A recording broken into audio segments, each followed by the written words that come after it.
It's the Leading on Purpose podcast, helping leaders, teams, and organizations lead more intentionally, effectively, and with purpose.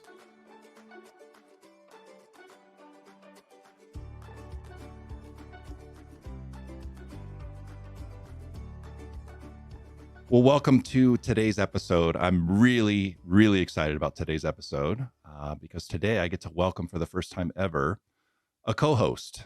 And this is an individual that is someone who's been really important in my life, a mentor for me, and just excited to spend some time with him on this podcast. And it's Doug Waltman. Doug, thank you so much for agreeing to join me and co-host the Leading on Purpose podcast. John, thanks for the invitation. Good to be with you, and Happy New Year to you. It's good to be here. Happy New Year to you as well. One of the things I wanted to do is just get you introduced to our Leading on Purpose audience. And while I said earlier, you've been a mentor for me, someone who's spent a number of years in the consulting space, like me, a leadership nerd, I would say, someone who has continued to study leadership. But if you could, maybe just a few minutes on your background and why leadership maybe is so interesting to you. Yeah. My career's been kind of two separate chapters, a 25-year corporate chapter, and then the last 15 years with my own consulting practice. And for whatever reason, when I was in my undergraduate studies, the topic of leadership just really struck a chord for me. I was interested in it. And so for those 25 years in a variety of organizations, industries, I really focused my efforts on leadership development, other human resource disciplines. But I just had the belief that the quality of leadership that's inside an organization just makes all the difference in the world in terms of performance. And during the 25 years, I had the opportunity to take on more and more responsibility. In my last 2 years, I was on the executive team of two publicly traded companies, H&R Block as their chief people officer, and then also with Applebee's, heading up a variety of their disciplines. And I got to the point where it's like, I want to go out on my own and make a difference even broader within organizations. So that's what I've done the last 15 years, and I've just really enjoyed that work a great deal. And one of the benefits of doing that work I found for my own development as a leader is you're so aware of everything that leaders need to do, ought to do, shouldn't do, that I just became real curious about myself as a leader and how I was showing up and the impact I was making for people. And that journey continues today. I'm still each and every day learning more about myself and just how you interact with other people, whether that be in a work environment, a volunteer environment, with your kids, with your spouse, whoever it might be. So, that's my journey in a nutshell. Awesome. Well, thanks for sharing that. And it's a story that I know, but always love hearing. And just again, so excited to have you here. I can't promise that I'll stop gushing over your impact on me. So sorry to our audience, but you're going to hear a lot about Doug's impact on me and my career and my journey. A lot of the reasons behind why I'm doing what I'm doing currently as a consultant have to do with you. So thank you for that, sir. Thank you, John. Great. Well, today's topic, as we kind of explored different things we could, talk about together, a lot of topics came to the top of the list. One that we spent a lot of time on, whether it was us co-facilitating, just having conversations about leadership, is a style of leadership called the coaching leadership style. And so I think we agreed, boy, if we got into that topic, who knows how long it could take, where it could go, because it is such a deep topic and a near and dear topic, I think, to both of our hearts. And so that's where we're going to start today, is with this coaching leadership style. And really, first out of the chute, I thought we'd spend just a few minutes from a theoretical perspective, just defining what do we mean when we say coaching? Because you say the word coaching out there, it can mean a lot of different things to a lot of different people. We want to level set with all of you on what we mean when we say the coaching leadership style. And so what I thought we would do first is just really provide the theoretical definition right out of the textbook, if you will, from Korn Ferry Hay Group. And this is one of their 6 leadership styles that they've identified in their research of leaders and organizations over the years. And so, really, out of the chute, primary objective that they define behind this coaching leadership style is that the primary emphasis is all around the long-term professional development of employees. And so coaching as a leadership style really focuses on the person and their potential, not necessarily on the task. Leaders who use the coaching style help an individual to identify their unique strengths and weaknesses and develop the skills and behaviors they need to achieve their professional aspirations. And then lastly, it says, the leader helps the employee establish a development plan, provides ongoing support and feedback, and identifies growth opportunities. So that's a lot, but let's maybe start there. Doug, your reaction as I just even read that textbook definition of coaching. Yeah, John, there is an awful lot there. And I think as I listen to you read those words about the coaching leadership style, and we're going to, in our conversation, even bring more clarity to what that looks like. I think for me, as I learned about the coaching leadership style, and as I've worked with leaders around their coaching leadership style, there's some unlearning that needs to happen when you hear the word coaching. Yeah. So you and I both are athletes. You perform at a higher level of athletics than I have. No Depends pun on the sport. intended. And so when I first heard about the coaching leadership style, and before I heard that definition, my mind automatically went to coaches that I've experienced, athletic coaches. And a lot of times when I ask people, what do you think of when you think of coaching? They go to the world of sports and say, well, what do coaches do?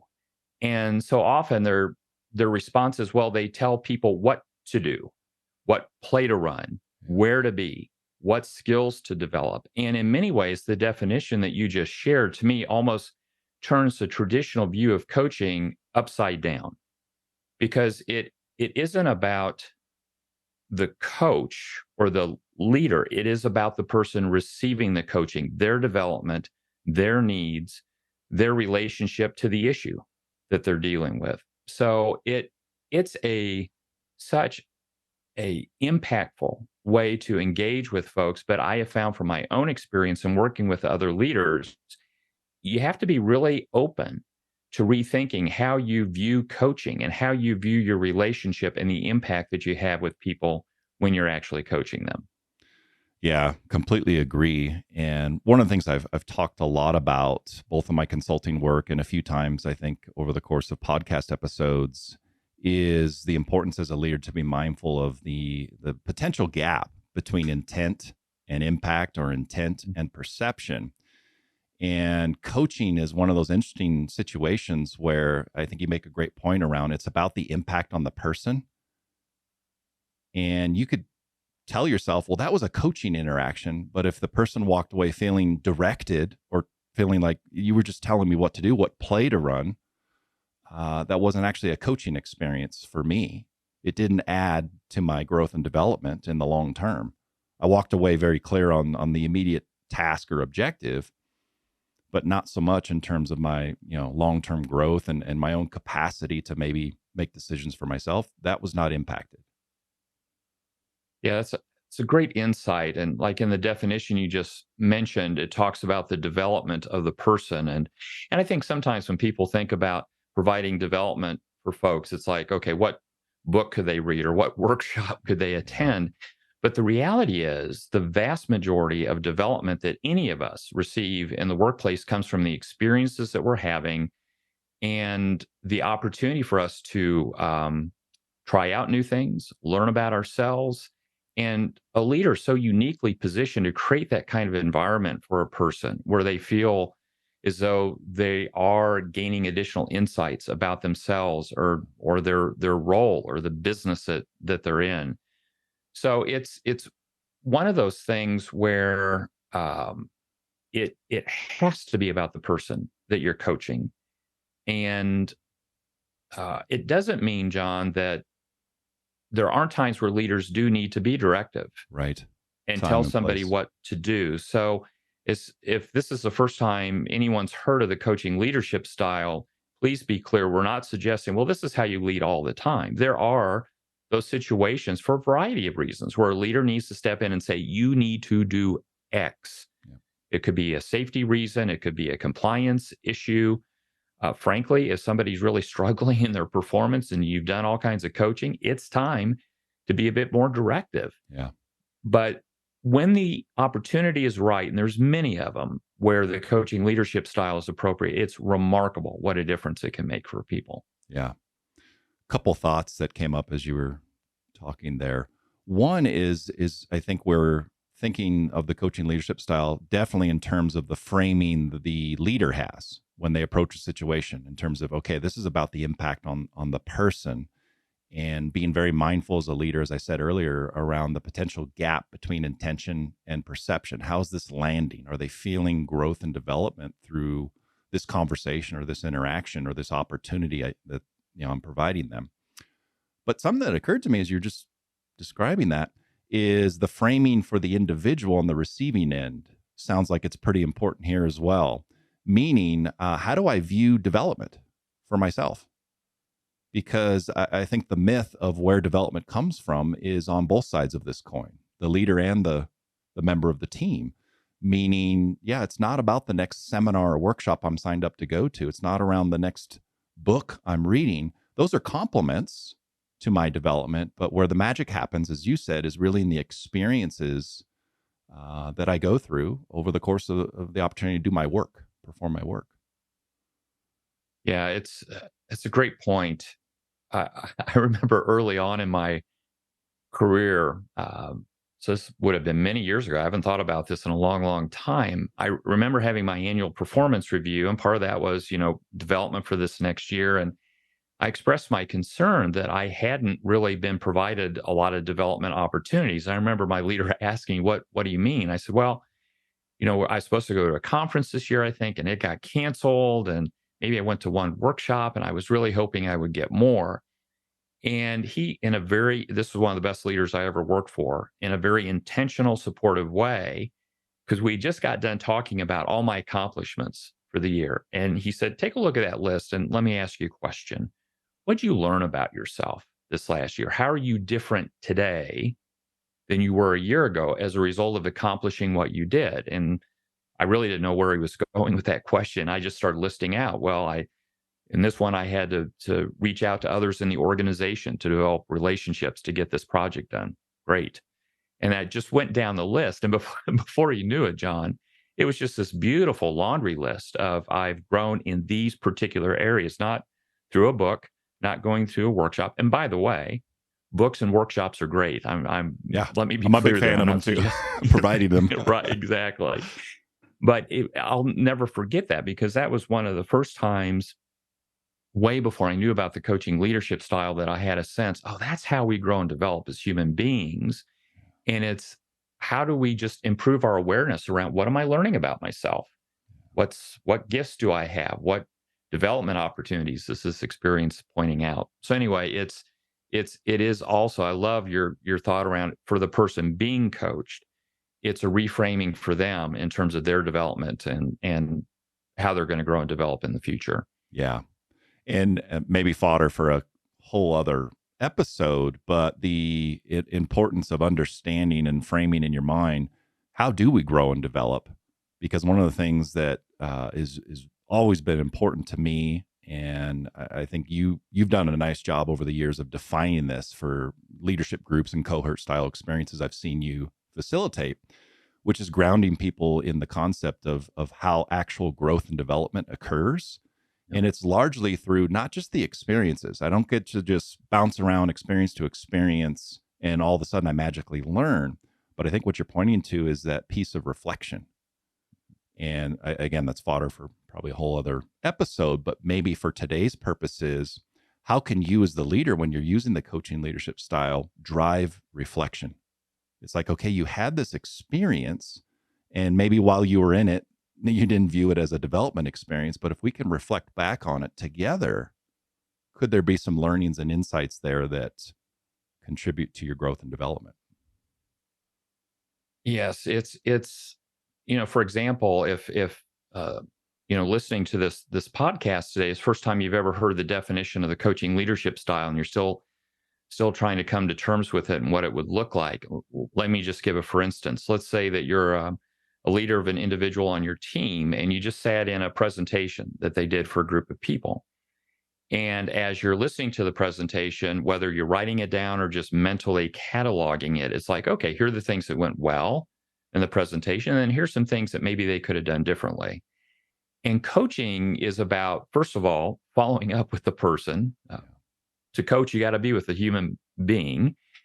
And my old style, before I was really familiar with coaching, would have been, hey, let me share with you feedback on your presentation today. And I would generally lead with, here's what went well, but here's some of the things that if you'd done differently, I think would have increased your effectiveness in the presentation. And coaching is not that.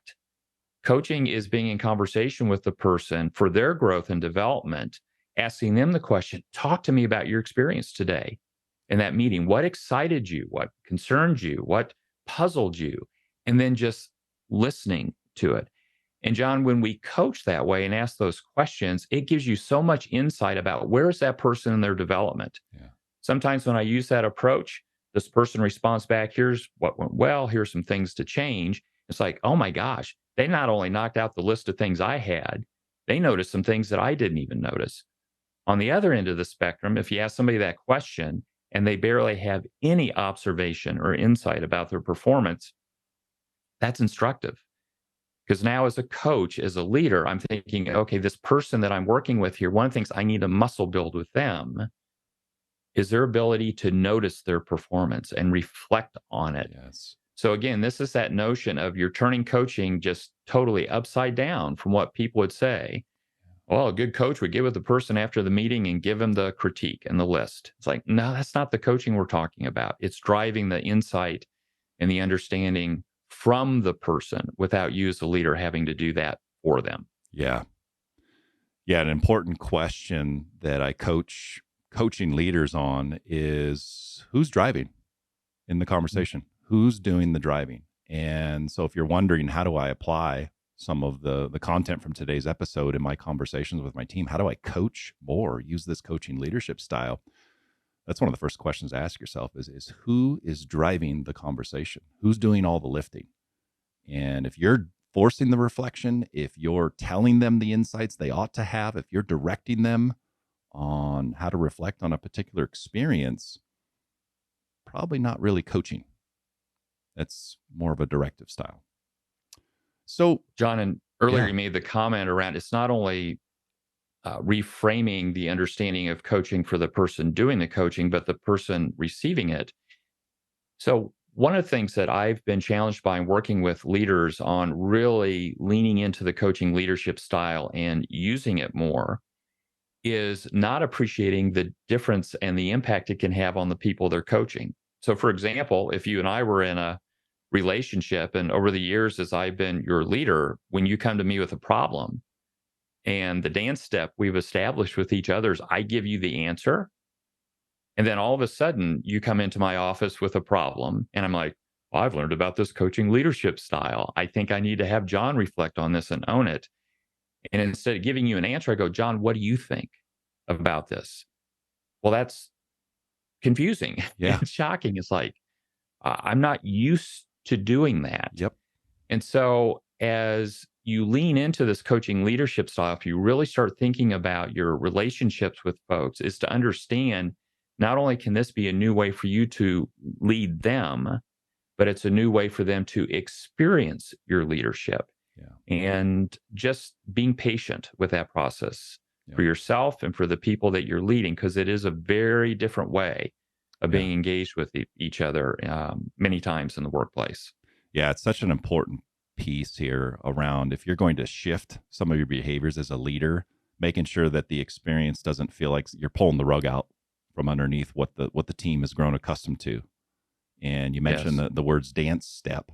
It is a dance step. And so if what I'm used to is I come into your office and you just give me the answers all the time, I'm not going to walk into this, different coaching conversation with open arms necessarily, because maybe I like the old way. Maybe the old way was even not only easy for you as the leader to just tell me what to do, but easier for me. I can just walk in and get the answer I need, and on I go without even realizing there's a different way. Yeah. And so that dance step is such an important piece to reframe for both sides. Absolutely. Yeah. So maybe as a last piece here, as we talk about the theoretical definition of coaching, let's spend a couple minutes on why focus on coaching. It sounds good, it feels good, as we're describing it, but from a theoretical perspective, the impact it has on climate is one of the reasons we're going to spend so much time on this particular style, because according to the Korn Ferry Hay Group theory, coaching, out of the 6 styles that they define, one of the most, if not the most, powerful leadership style in terms of its impact on what they define as climate, or the working environment people experience in their jobs. Coaching is really, in most situations, and I think it's important what you said, Doug, earlier, around not every situation is a coaching leadership style situation. There's a time and place for every single one of the 6 styles. But on balance, over time, what the Korn Ferry Hay Group theory would tell you is, if you can lean into coaching often, will just lead to extremely positive climate or environment, which subsequently, in their research, leads to amazing results. Yeah. It's one of the reasons very late in my career, when I was first exposed to the research in the assessment process that you're mentioning, what really blew me away, of all the leadership assessments I'd ever been involved in over the years, and there have been a lot, this was the first that to me had very conclusive evidence about the impact on results of a leader. And one of the things I remember that really caught my attention around the coaching leadership style and its impact on climate is that the level of engagement that comes from the coaching leadership style. And then a term that they use is discretionary effort. Yeah.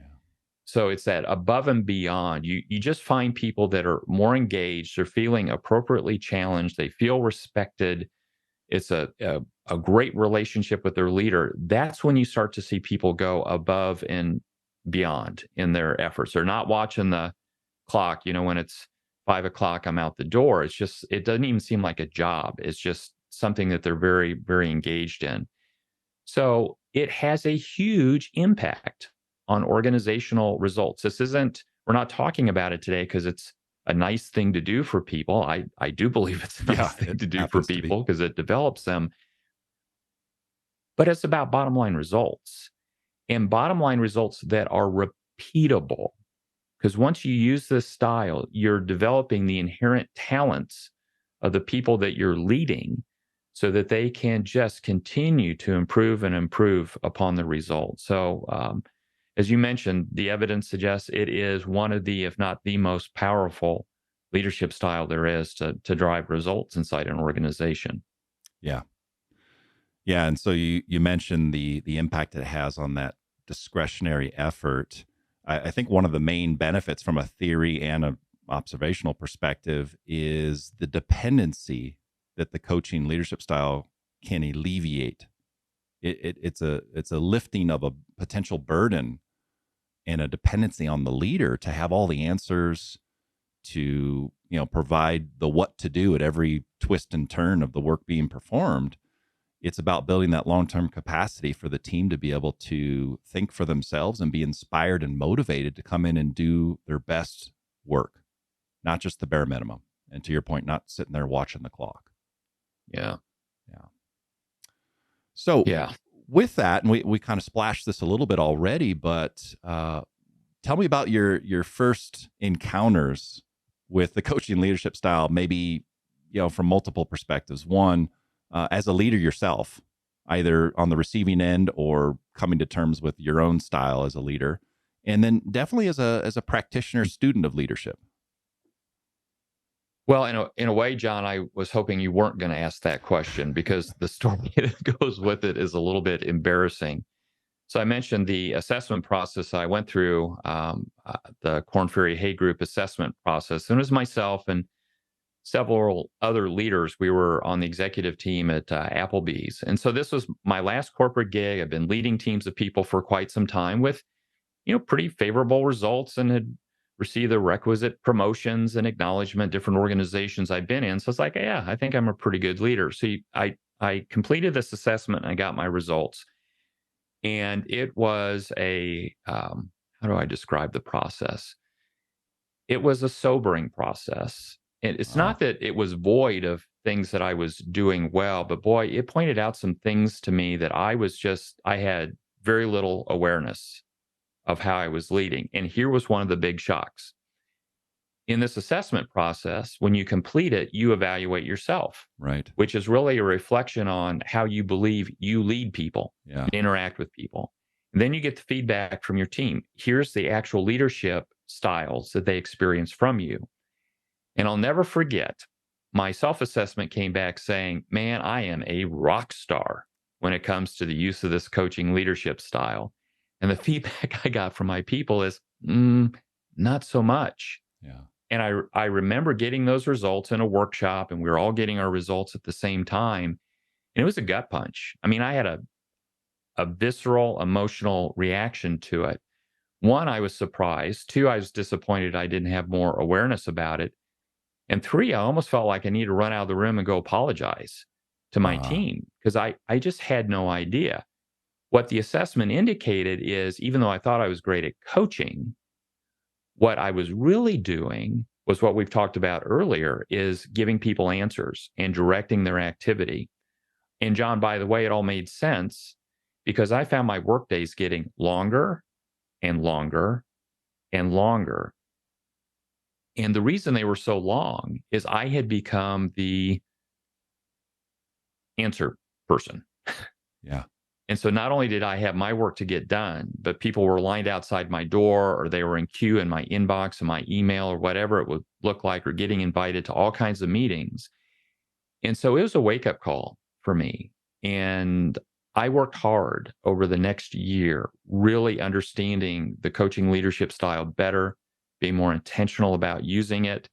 And then my follow up assessment a year later, I wasn't exactly where I wanted to be, but a lot of progress had been made. Yeah. And the last thing I'll share about kind of the happy ending to that story is my team noticed.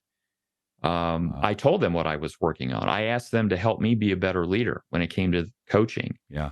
And not only did my performance change, but their reaction to me and my leadership changed, and our results changed significantly as well. So it started out rough, started out really rough, becoming aware of this, but it was one of the most important development experiences I ever had in my life in terms of assessments and really getting clarity on how I truly was leading people and the impact I was having. Yeah. How about you? What was your experience? Yeah. I think for me, in role as a leader, my first encounter with the theory behind the coaching leadership style and what it was all about was actually being trained to facilitate on it. So before I had had a chance to get my hands on an assessment, take any Mm. stock in how I'm leading myself, I was on a team with some other individuals who were tasked with putting together a big conference with breakout rooms and all this. And one of the topics that we had to facilitate on was the definition of the coaching leadership style. So I was in this weird situation where I had to get in front of a group of a couple hundred people and define it for them and talk them through this the broader Korn Ferry Hay Group theory, but really define for them and arguably sell them on why they should use the coaching leadership style without really having any experience myself with it. So it's this really kind of awkward experience where I didn't get the chance to internalize it until I got back from that conference and started to examine my own leadership, because most of my focus lead up to that conference was I've got to be buttoned up in terms of the textbook definition of this theory before I get in front of this group.